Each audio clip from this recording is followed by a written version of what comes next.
Hello, everybody, and welcome back to the Dyslexia Life Hacks Show. I'm your host, Matthew Head. In this episode, I'm talking to Ben Hurst, who's a racing driver from Canada. He's recently competed in a BMW M4 GT4 in the British GT Championship, as well as the Dubai 24 Hours. He's had the honour of driving for Aston Martin Academy and also has experience in single-seaters ranging from Formula 4s to Formula 3s. Around his racing, he provides driver tuition, worked for quite prestigious car manufacturers doing filming work. Somehow he's managed to fit in time to study a BA in Sports and Leisure Management. I will put a link to Ben's website in the show notes, which will be available at dyslexialifehacks.com. Welcome to the show, Ben. Hi, thanks for having me. No worries. I wanted to ask first, what's it like racing a 24-hour race? It seems like a grueling test. It's a lot of fun. Because you're in a team, you kind of just focus on the 2 hours you're in the car. Yeah. You let your teammates take over and you try to get as much rest as you can. So your race is really each stint that you're in the car and you save as much energy as you can outside. Whereas if you're in a shorter race and your teammates are driving, you're staying up to date with the engineers, knowing exactly what they want to do. But in a 24, they say, no, you go relax. We'll update you just before you get in the car. So it's grueling, but if you schedule yourself beforehand and make sure you have a plan going in, it's a lot of fun and really rewarding at the end. Is it? Because that was in the BMW, wasn't it, the M4? Yeah, so I've done the Dubai 24 in the BMW, and I also competed in the Citroen C1 24 earlier.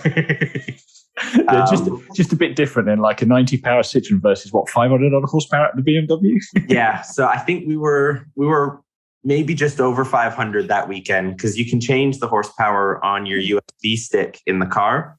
Oh, like you do, yeah. What the series you're running in, which USB stick you get to put in the BMW. Oh, I see. Well, yeah. Okay. What is more challenging, racing the Citroen or the BMW for 24 hours? Because they do feel really different. And in my mind, the BMW is harder because it's high-powered and a bit of an animal, but maybe that's not correct.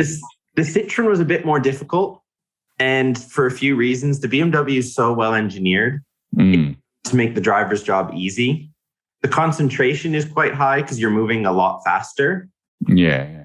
But the Citroen, you have 6 cars in a train. And if you miss a shift, if you don't take enough speed through a corner, you can get passed by 3 of them by the next corner. And you've got to fight your way back to the front. Whereas because there's more differences in the cars in the BMW, we were racing against Astons, McLarens. It spreads the field out a bit more. And then you kind of start battling again at the end of the race when everyone's strategies work themselves out. Ah, I see. Yeah, I can see that actually. Yeah. Having watched a few single race series, they are nose to tail where they're sort of multi stuff. Exactly. So one of the reasons you're obviously on is that you are, like Lewis Hamilton, dyslexic as well as a racing driver. So how did you, or when did you find out in your life that you were actually dyslexic? I think it was grade 3 back in Canada. So how old would you be then? 6, I think. Oh, same age as when I found it. Okay. So it was an English teacher who said, you know what, I think I was just kind of a little bit behind in reading. And I didn't really like reading anyways, but she said, no, I think I just want to run some tests. And I got to play those games with the different shapes and all of that. Yeah. And at the end of it, I was mildly dyslexic, but I was a strong visual learner. So when it came to videos and everything, I learned really quickly. And when it came to reading, I wasn't as quick a learner. So it's something I've had to work quite hard on and writing, because I've done some writing for a magazine in the US as well. And that was a challenge for me, but I've always had my family to help me make sure everything sounds good and is the point that I'm trying to get across. Yes. Yeah, the supportive network always really helps. How is the Canadian school system with dyslexia? Did you get much? Because you're early 20s, aren't you? So yeah, so I'm 24. We did get much help. I had a tutor from when I found out for the next 3 or 4 years afterward that my parents helped me with. And that really helped me more so get stuff in place to know how to learn better and me. And it was different strategies like that that really helped me move forward. So is that a tutor separate to the school system that your parents arranged privately? Yes, it was. I think we met once a week. Okay. Yeah. And then specifically for dyslexic teaching, any particular strategies you felt really worked for you? Not doing everything all at once. Like if you're reading a book, just break it up into smaller pieces. Yeah. And organization as well, getting yourself sorted. That's something I've had to learn recently, to be honest, is get a notebook and write down what I need to learn. So with my racing, even after we go out for a session, I sit down with my notebook and write what the weather was, what tires I was on, and what fuel load. And then I write down anything I want to talk about to the engineer with right away. And I don't forget it later on. Yes. That's something that's translated well into my racing, of having a notebook and writing stuff down as I remember it and going from there. I must admit, I do the same. I've always got an open notebook on the right hand side of my desk with a pen sat on it. Yeah. I know what you mean, because I imagine, particularly in racing with a high pressure environment, you come in the pits and your engineer wants to go, right, what was right and wrong with the car? How can we get it go faster? Tell me this. Exactly. And you're like, really overwhelmed. Yeah, so that was something that took me a while. One of my engineers in Canada had a driver who had one of his buttons on his steering wheel as a marker button for data. Yes. And if he had a massive oversteer or a moment during the lap, he would press the marker button and they would go back through the data. And I've never set that up on one of mine, but I've always kept that in my head, and I can see where I've made the mistake in the data now, because I'll know what other stuff happened on that lap. I try to remember, and then you can find out like what cars overtook me as almost a reference point of where to look. Yeah, Triumph did a similar thing whenever we had a tester out on a bike. If he got, because we're in prototype bikes, so you can imagine prototype engine mapping is entertaining sometimes. Yeah. He would flash the headlights or toot the horn, and you'd have that track in the data system. And when the spike goes up, right, something went wrong there. Let's have a look. That's actually really good. I never thought to flash the headlights. When I raced in British Formula 3, we weren't allowed to change any buttons on the steering wheel. Yeah. And same with Aston and BMW. They were fixed to the regulations. Mm-hmm. So it would actually be quite a good idea to flash the headlights or something, because you can always see a switch go on the data. Yeah. You just get a flat trace with a spike in it, and then away you go. There you go. So, how did you get started in racing? Because if you had picked up dyslexia at 6, did you get started in racing at a similar time? No, I started a lot later than most people do. I started when I was 16. Oh, okay. So I was desperate to start racing. As a birthday present one year, my dad got me a racing school course. Nice. In Canada. And it was a 3-day course. And at the end of it, you got your racing license. And we had a race at the end, and I finished second. But we were racing the instructors, and the instructors blocked me from racing the guy who won. So I was close to winning, but always close to winning. So from then I met another team back in Canada who wanted me to join them. And I won Rookie of the Year in my first season. Oh, wow. From there, 2 years later, I was the champion in Canada and won a scholarship to race in the UK at the Formula Ford Festival at Brands Hatch. Oh, nice. Yeah. So qualified 6th, and then I was taken out in the race. A car on the second lap, I think I made it into the final. But in that event, it's all about making it to the final. It's so tough. There was 75 or 80 cars. Wow. 80 spots in the final. Yeah, Brands Hatch ain't a big track to put a Formula for any car around to see. No, it isn't. It's just places. No, it really isn't. 80 cars. Wow, that's impressive. How do you, you've mentioned about your sort of dyslexia at school and stuff. Did yours particularly manifest in any certain way? You did touch on writing articles and reading and organizational skills. Yeah, that's how it affects me the most, is especially reading. My mum would say I've always been a horrible reader. It's having the patience to sit down and do it because it takes me so long. I get frustrated. And other kids in class, or even my sister, loves reading. And it's like, yeah, I've just finished this giant book in 3 days. And I'm like, I'd be nowhere in 3 days. Oh, yeah. Yeah, I know that feeling. Did you find a particular subject you were really into though? Like for myself, I'd struggle with English, but directly we got into science, and particularly when it got to mechanical things, I'd be away with the races. That's very similar with me. If it was something I was interested in, it was like a switch turns on and I was night and day, and it went really well. If it was something I struggled with and I wasn't interested in, it was really difficult. Yeah. Definitely engineering is where I get very interested.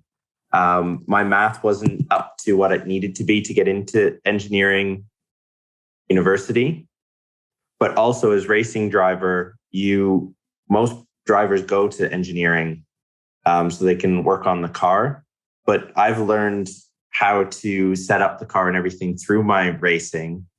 But the business side of it is what a lot of drivers struggled with. So that's why I did management and leadership and leisure, which it was called sports management originally, and they changed the name partway through my program. So it worked out really well because I worked at the Renault Formula One factory in the sponsorship department, and they've taught me how to go about ways of getting sponsors. Okay. Because I was going to ask you about that, because in my mind, at your level with the racing, you're kind of a self-employed driver. So what is the business of being a racing driver like? At the moment with COVID, it's not great. No. There's no excess marketing budgets or anything to go around for drivers. So that's the reason I'm not racing this year, is getting the sponsorship is usually difficult, but in this climate, it's even more difficult. But you really have to it's all about making connections, and you've got to sort it out on your own. So you can go to a team and say, I want to race for you. And if they like you and you've got the right license, you're a good driver, they'll take you on. But then you've got to find the sponsorship to get that paid for, really, at the end of the day. So you're bringing money into the team, or is that sponsorship so you can live? You can do both. So I know drivers who bring some money into the team, but they keep working at their sponsorship and can earn themselves a salary as well out of it. Okay, I see. So you're effectively not having to pay to drive the car, but you're not being paid to drive the car. Exactly. And that's most racing drivers at the moment. Yeah. Unless you're in the sort of top level sports on the team. Exactly. In a Porsche factory seat or F1, or all the money's right at that top level. Yeah, because I understand even like a touring car driver is not necessarily paid unless they're the top factory drivers. Yeah. So it's a difficult business that way. And if you can find a driver who likes you and has a huge budget, they're willing to pay. Other way as well. So either someone just starting out with a really big budget, they'll have you as their teammate and they pay for the racing, and your way up with them. Oh, okay. Oh, I see. So that they got the money and the resources, but they really want you as a teammate, because ultimately you're all competitive animals and want to win everything, don't you? Exactly. Yeah. That's kind of curious. And so you're effectively almost like an entrepreneur, but your product is your ability to drive cars fast. Exactly. So that's why I do a lot of coaching on the side and as much work with manufacturers as I can, because that pays the bills. And I do not my racing on the side because it's still the sole focus, but racing in between all of my other work. Yes. And do you find being dyslexic helps you as a businessman? It does, and it doesn't. It's it's difficult when you've got to word emails and everything perfectly, get to a sponsor to get them interested in you, because you're selling yourself all the time. Yes. Yeah. And that's something I've had to work very hard on, and I think a lot of people do, because it's not easy to sell yourself at the end of the day. No. I don't even know where you start sometimes, but especially if you don't want to write things down and trying to write a story about yourself. Exactly. Yeah. So I've done my own website and everything. Yes. And that took quite a while, actually, to get everything exactly how I wanted it to sound and to look. No, I've had a look through your website, and it's very slick with kind of nice bio on yourself, and loads of, and it does look right. It looks really professional. I was like, wow, this guy clearly knows what he's doing if he's made the website. So, thank you. Obviously, you took your BA. Did you get much support during university, or what sort of tools did you use at university to study? There was support available. I had extra time on my exam. Yeah. If needed. And I always had access to help with lectures if needed as well. I find with extra time on an exam, I don't like sitting there longer than I have to anyways. So I end up getting it done quite quickly, but it's nice to know if you start to struggle, you do have that. I think it's an extra hour you get. An extra hour? Wow. Yeah, so it was a 3-hour exam. Right. Yes. Okay. So you get an extra hour. Oh, God. What do you... Because you went to University of Manchester, didn't you? Yes. So you studied in the UK. What exams are 3 hours long? There was a lot of writing. It was... I can't remember which course it was, but it was effectively two essays in an exam. Oh, I see. Okay. And did you not use scribes or anything? You actually wrote them yourself? I did write them myself, but that was another thing we got to use them on the laptop. Yes. We have a system that basically you log in on one of the school computers, and it's just the Word document that's open, and you can't access the internet. You can't access anything else on the computer. It's just the Word document. So it worked quite well. And it was much quicker for me to type than it would have been to handwrite everything. Oh, most definitely. Yeah. I never used laptops in exams at university because I got scribes and dictated the exam effectively when I had to do one like that. But okay. I'm curious to know, the laptop's got Word and obviously completely off the grid. Does it have any specialist software? Because you would have got DSA, wouldn't you? I'm not too sure what that is. I can't remember what the acronym is, but it's basically the allowance for people with dyslexia or any learning difference. So I had it, and you get it's where you get assessed, you get extra time, but they'll also give you laptops with software on it, and it pays for the scribes and all that kind of stuff. Okay. Might be different because you're Canadian coming over. I'm not quite sure on the sort of nuances of it. I think it might have been different. So I did get the laptop, I think, had spell check on it as well. It had spell check. Well, the spell check was active on Word. Okay, yes. It is the standard Microsoft package because you couldn't use Dragon in that example anyway. It'd have been funny, wouldn't it? Yelling your exam out to the rest of the hall, and then right, that's a better answer. Hang on. Do you sit at the back and think it's quite funny when you open the laptop screen, everybody else puts their head down to a bit of paper with a pen? It was a separate room, actually. Oh, was it? Yeah.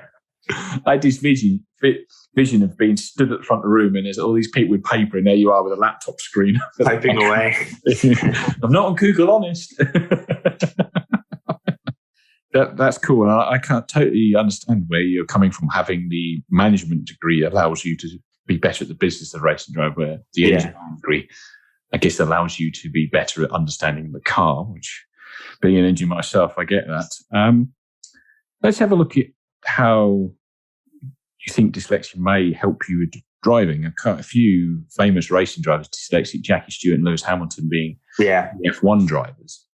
Jackie always mentioned he felt like he was ahead of the car, like his brain was already in the turn, even though he hadn't got there yet. Yeah. So how do you feel it comes up yourself? I think I'm able to apply what we speak about and different techniques, especially when we're looking through data. I'm able to apply that quite well to my driving. And I think Jackie Stewart also has incredible hand-eye coordination. And I think that's also part of it, is that's where I'm quite good of, I can look at the data, and if I see it visually, I know you need to be on the throttle just a little bit earlier. Then the next lap you look at that you've gone out and fixed it, and it's fixed and it's exactly where it needed to be. Or we need a little bit more pressure on the brakes. And you're not talking big changes, but I'm able to do those little details. And I've seen some other drivers have a bit more trouble with that. So I think that could be also why I've done so well learning it since I was 16 and I didn't go-kart. Mm-hmm. Yeah, because that's not the normal route to start late to not race go-karts, is it? Everybody cuts their teeth at go-karting normally. Exactly. So just walk me through it. So, but I'm a big motor racing fan, but for people who are not into motor racing, I kind of totally understand what you're talking about. But you'll come back in the pits after a race session. Yep. Out the car.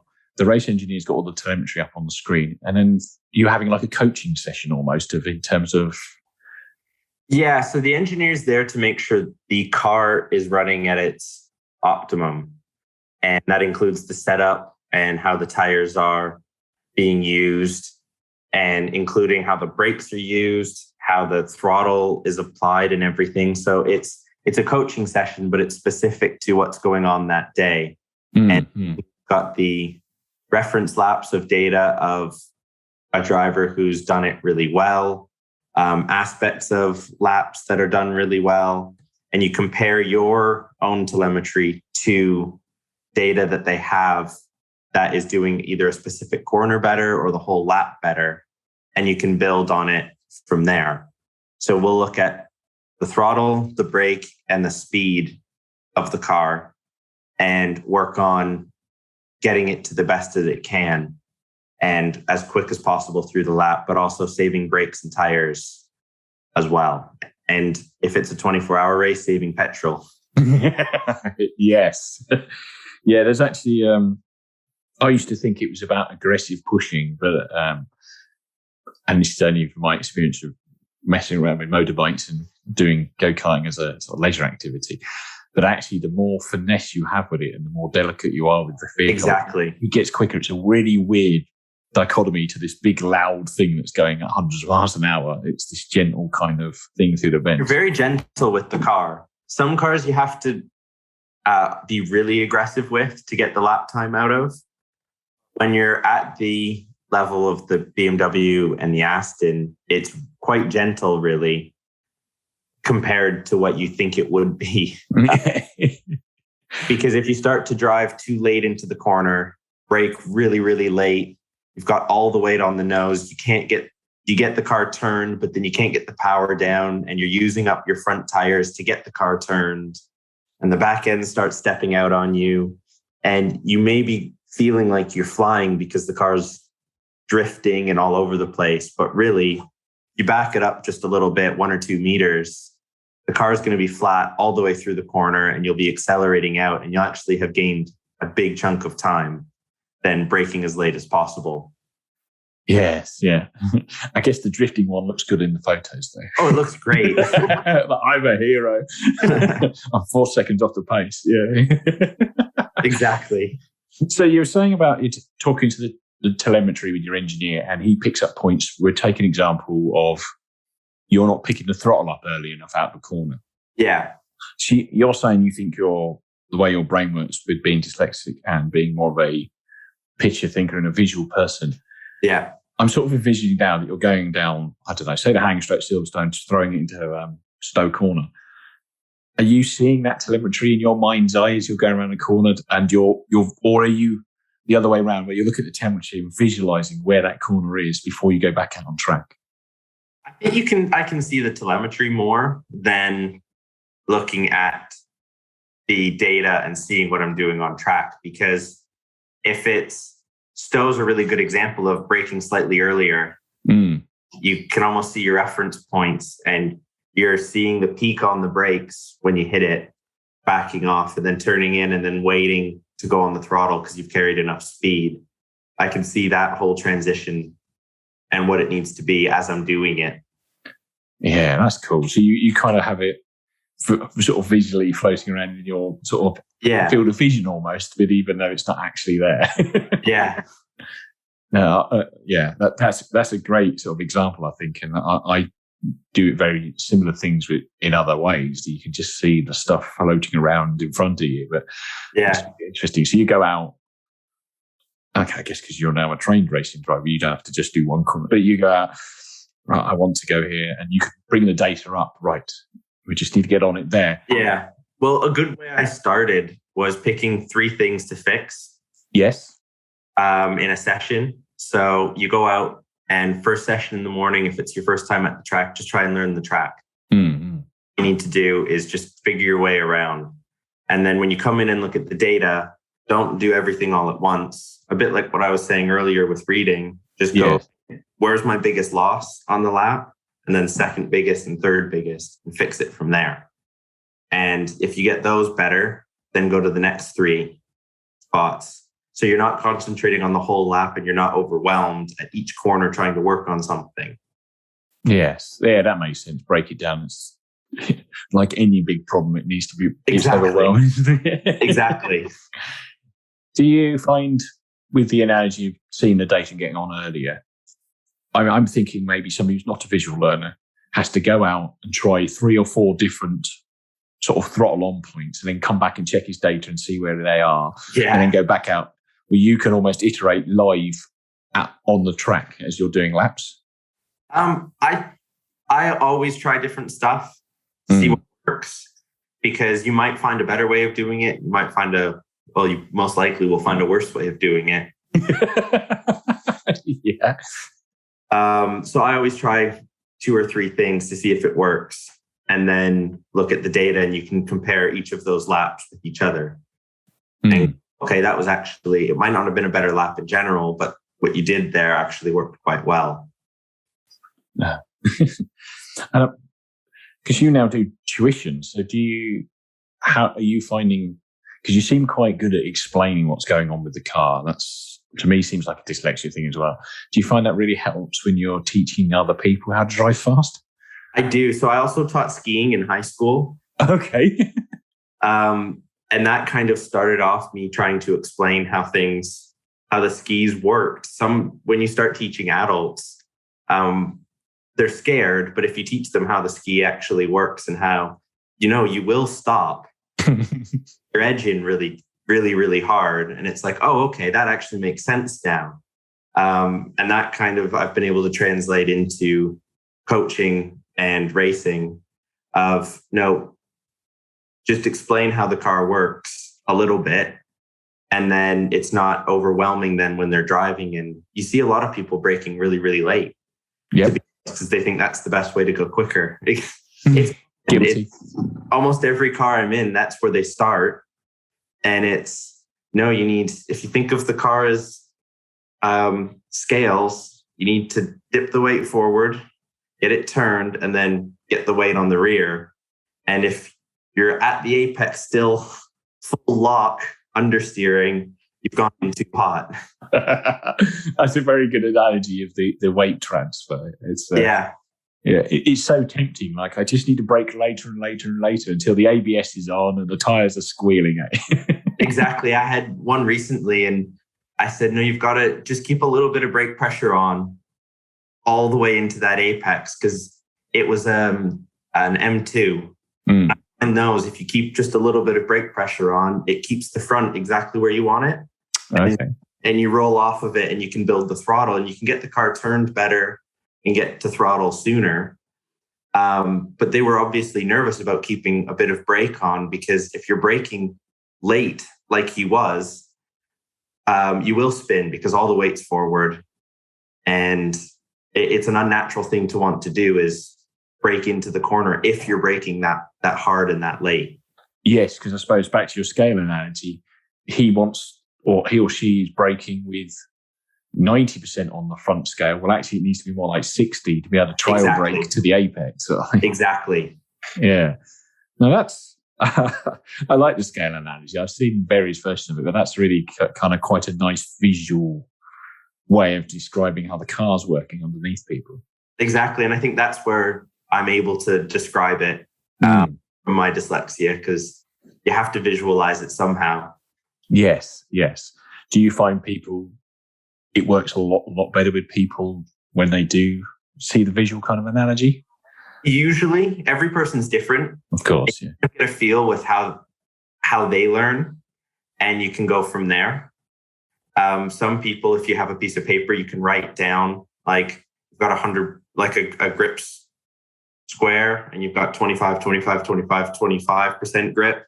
We brake, it goes to the front and to the back. Some people, you can describe it or tilt your helmet as you're sitting there talking forward and back, and that works. But every person's different. So yeah. I think because I know how I learn, I'm more sympathetic to figuring out how they learn and working with them. Do you think that comes from the extra tuition and the struggle you initially had at school, that you had to work out those strategies? I think so. I actually am quite lucky, and I know exactly how I learn. And I think we can learn things quicker because it's watching video, I'll learn a track quicker. I know that. Or some people do the pictures of each corner entry, corner apex, corner exit, or data. And those are 3 ways to learn a track. But I know that the video is the one for me to go to. Nice. Yes. And is that what you did at school and university as well? You use videos to help you with things? Yeah, usually. So if there was a book that we had to read for English class that had a movie, I'd look what the differences were. I watched the movie, and I usually did pretty well on the test because I knew what to avoid that wasn't in the book. Yes. And go from there. Yeah. I could imagine that would get you in lots of trouble with certain I'm sure it was. books to movie adaptations. I'm just thinking about Without Remorse. It's nothing like the book at all. That's why you always have to look it up first. Yes, yeah. Or you're in for 3 hours with The Hobbit. Exactly. Where did this come from? Yeah. And that's. I do a very similar thing. I was the same at uni. If I was struggling for maths or something, I'd use like Khan's Academy or various YouTube sites that would have them doing the equations live on video, and that kind of helped. YouTube's great for that. Yeah, it's brilliant. Yes. Yeah, it certainly is. Do you find you use audiobooks as well for consuming information? I was traveling around the UK a lot in university for racing and for training. But I couldn't drive. So I listened to audiobooks quite a lot while I was on the train. And I felt they were really useful. And it was books that I wanted to read, or that my dad would say were really good, but now they're available as audiobooks. I listened to them and I really enjoyed them, actually. Yes. Yeah. You've already touched on not being a fan of consuming major novels in written form, I suppose. Yeah. Yeah, a lifesaver for that. Yeah. You also have to drive quite a few different cars, I imagine. If you're doing coaching for various different track days, then racing a GT car at the weekend, and then maybe going to whoever car manufacturers do some high speed work. Yeah. How do you find the switch between it? And does your visual skills help you with that? I think so. I think that every car is different. Yeah. But my passion is cars. I like to have a basic understanding of all cars that I could be in. So when I go to a track day to coach, I'll know that a McLaren's electronics are very, very good. And you can teach your customer to kind of work with them. Whereas a BMW, it really likes you to drive the car more than the electronics will let you, because they don't really interfere that much, especially in MDM mode. They're backed off quite a lot. So you've got to make sure you're driving it very, very well. I see. Each car is so different in that aspect. But if I have a basic understanding of what they're doing, then you can help coach a lot better. Yeah, so I see what you mean. So, with the example of the McLaren, because it catches you, is the best way of extracting a good lap time out of it, basically driving it into the electronics and letting it catch everything and sort of driving on the traction control all the time.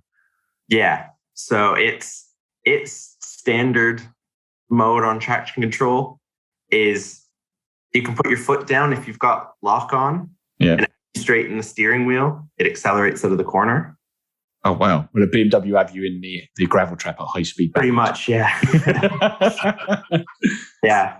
So, but as you know that and you're sitting in the passenger seat, you can give them different instructions, but you have to know it's different instructions.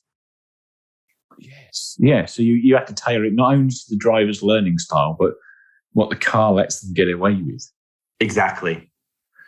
Do you find a particular type of personality is better or worse at the kind of tuition stuff in terms of you giving them coaching? Someone who's willing to learn. Yeah. Always best. You get the odd one. There isn't too many because they're all paying for a track day and be there that think they know better. And that doesn't happen often. I've only met a handful like that. But if they're starting to challenge you on what you're saying, you can't learn like that. You always have to have an open mind and I want to get better at this. And that's where it gets challenging. But as long as someone's willing to learn, we have a great day and they always improve. Yes. Yeah. Coming with an open mind and willing to learn is a growth mindset. Exactly. Yeah. Exactly. That's cool. It's really interesting in the difference between the car. And I imagine being the visual person that you are, do you just consume a few YouTube videos and reviews on the car you've got of the day, particularly if it's not one you're familiar with, and you kind of feel ready to go? Yes. So I usually like to stay up to date with it anyways. Yeah. Got the car this week. But if it's something that I really haven't been in before, then I make sure I know. I watch some YouTube reviews. I make sure I know everything I can about it before I go. Because like you said, you prepared for the day then. No surprises. You're good to go. Yeah. Do you drive the car there? Because it's their personal car, isn't it? So that you... Depends on where I work. Sometimes it's a racing school's car. Okay. Sometimes it's their own car. I typically don't like to drive unless they're really struggling with the racing line. I don't like to drive for them, but that's my policy. Some drivers just get in and show them a lap, but I'd rather them show me where they are and we work from there. No, I could see that.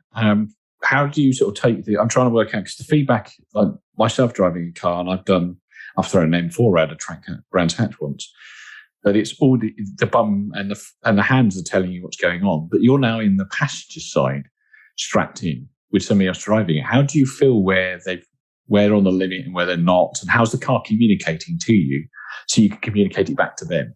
If they're a beginner, I speak of like, okay, brake now, turn in, gently on the power or aggressively on the power or whatever. And if they're listening to me, it feels like I'm driving the car. Oh, cool. Okay. So I can feel exactly what it's doing. And it's really great when you have a customer that's listening so closely and you can say, okay, brake, off the brakes, into the corner, smooth on the power. And literally everything you do, they do, or you say they do. And it's like you're driving the car. So I don't find it too difficult to feel what the car is doing in the passenger seat. Once we get communication worked out between us, it's no problem. Okay. No, that's cool. And you don't find any problem swapping from one side of the car to the other? No, occasionally. It takes a second to rewire. Yeah. Because being Canadian, I've driven on the left. Of course, yes. So it actually feels more natural for me to be on that side of the car anyways. Yeah. Cars are on the left. Even if they're in the UK. So when I go to the right, it's like, okay, no, I'm on the other side of the car now. And it's like a 30-second adjustment, but it is an adjustment. Yes, yeah. I just thought that's like you've learned the track and visualized yourself with the car in a certain position, and you get thrown to the other side of it, and you're like, ah. Well, then when I did open wheel, you're in the middle of the car. Yes, yeah. Oh. So they're all different. So back to some of the track learning things. If you were learning a track cold, it was a new track that had never been made before, but you have a few videos of it from like a course car that's not even up to speed. So you sort of watch the layout and you know you're going to drive, say, your BMW, a car you're familiar with at the circuit. Do you find that you can sit there and visualize driving the car around to kind of get up? Typically takes me 3 laps once I'm actually on track. Okay. But you are visualizing it all the time of corners you're struggling or areas you want to make sure you know by the time you get there. Say, Maggots and Beckett's at Silverstone, before I got there, so high speed, you want to make sure you're familiar with it before you go. So you watch videos of maybe specifically that section, and then you visualize it until you're actually there in person. And a track walk's a good way to do that as well on a race weekend. You can see the different curbs, you can see different breaks in the pavement, different seams, and those are all your reference points for then when you're in the car. And do you find your visual learning skills, you're almost stood on the track walk, visualizing yourself in the car at that point? Yeah. And you're looking, okay, that bump might upset the car. So, but you know what your car is capable of as well. So you can almost picture it of, no, I know that you may want to brake before that bump and just if it's a GT car, let the ABS take over. So that's where you kind of have to know your car really well, and on the track walk, visualize what it's going to do. Yeah, I can see that. I think it's certainly a huge advantage of being a picture thinker and having all them pictures in your head, because you must go into Maggots and Beckett's and say there's a bump partway through it. That bump picture that you've already seen on the track, what comes up as a bump here, or I'll just roll the brakes or whatever. Exactly. Sometimes if the pavement's smooth, you're, say, in the F3 car, you find bumps when you get out there that you could have seen. It's super sensitive, yeah. Exactly, but that's only with the really, really sensitive F3 car. Yeah. I bet they're a different weapon altogether. And I bet the Citroens don't worry about it at all, do they? No, you can go over any curb you want as well. One thing I thought was really interesting, I was looking at the 24-hour racing, and I find I am, quote unquote, more dyslexic when I'm tired versus, fully awake and during the day. And I was thinking, if you're in the middle of a 24-hour race, you're out in the car for 2 hours and you've had a little bit of a nap, but you're not doing a full 8 hours sleep, are you? And it's the middle of the night. How do you does it affect you when you're tired at all, particularly when you're in the car in a 24-hour situation? It hasn't yet. I think you're so focused on what you're doing. It's more instinct as well, kicking in. I'm always up late anyways. I like nighttime effectively. So nighttime really worked well for me in a 24. I liked the dark and I just enjoyed it. Some drivers don't, some drivers do, but I loved it. And then early morning is when I would have a nap. Like you said, it's not a full 8 hours. It's maybe 2, and then you're back up and ready to go. But I didn't find it's affected me. No, that's cool. Yeah. Because I actually saw on your profile that you have experience of racing in the dark, in the rain, on a track that's not lit up. Now, that sounds mad. It was fun. What, in a 500 horsepower car? Yeah. And that's when you really have to make sure you know what the car is going to do, because you can't see your reference points. They're all gone. Yeah. Different ones for the night. And you're just looking at the track ahead. Okay. Does the visual thing help you with that? Because you've already got the visual picture. Probably. Definitely. Because you already know kind of where you're going. You know where you are on the track. You know what's next. Yeah. I can see that. You're almost putting the pictures, in my analogy, you're almost putting the pictures of the track from the day in to fill in all the blanks that you can't see with the rain on the screen. Yeah. That's Yeah, no, that's kind of interesting. I wonder how many racing drivers are actually dyslexic, because kind of big names are, but I wonder how many through the ranks. I'm sure a lot are, and it's just it's not been found. Yeah, because it's always a joke sometimes that they got so focused on racing that they didn't necessarily stick at school. But I wonder if it's actually a frustration of school not working for them and them loving racing and being drawn to that. Been interesting to look into. So it's great that Lewis and Jackie do some advocacy for it. I've seen Lewis put stuff up about it recently. So that's brilliant. What I'm going to do, I'm going to start winding it down to, I've got a few rapid fire questions I'd like to finish the podcast. Okay, sounds good. They don't need quick answers from you, but they're quick questions from me. So the first one is, what prejudice have you had about dyslexia that has been proven wrong? That's a good question. I'm really not too sure. I've never thought about it in a negative way. So I tried not to let it get to me. So I honestly am not sure which, if any, if I've probably, there has been, but I don't really remember, if that makes sense. I think you're a shining example of, and hats off to your parents, getting the right tuition in at the right time to help you with it, to not get any of the kind of emotional stuff about it, I think. Yeah. No, it's frustrating because it shouldn't be an issue. Yes, I completely agree. It really shouldn't. So it's frustrating when you see people who have had a tough time with it. Yeah, it's such a shame. The language is now changing, but it's got a long way to go. But it is. You do sound like a really good example of getting the right things in early. Yeah, no, my parents did a good job with all of that. Yeah, that's brilliant. Okay, the next question is, if an alien came down, how would you describe dyslexia to them? Thinking differently. And conventional thinking is probably a good description, because we just do think differently. And I think that's why you see some are really, really successful. Quite a lot are. Yeah, I agree. There's more and more successful dyslexics coming out of the woodwork every day. Exactly. It feels like now, doesn't it? It's really nice to see it. It's really inspirational for everybody. And my last question, considering this is the Dyslexia Life Hacks show, do you have any dyslexia life hacks? A notebook. Yes. Yeah, definitely my notebook for everything. Is it always by your side and clutching onto it?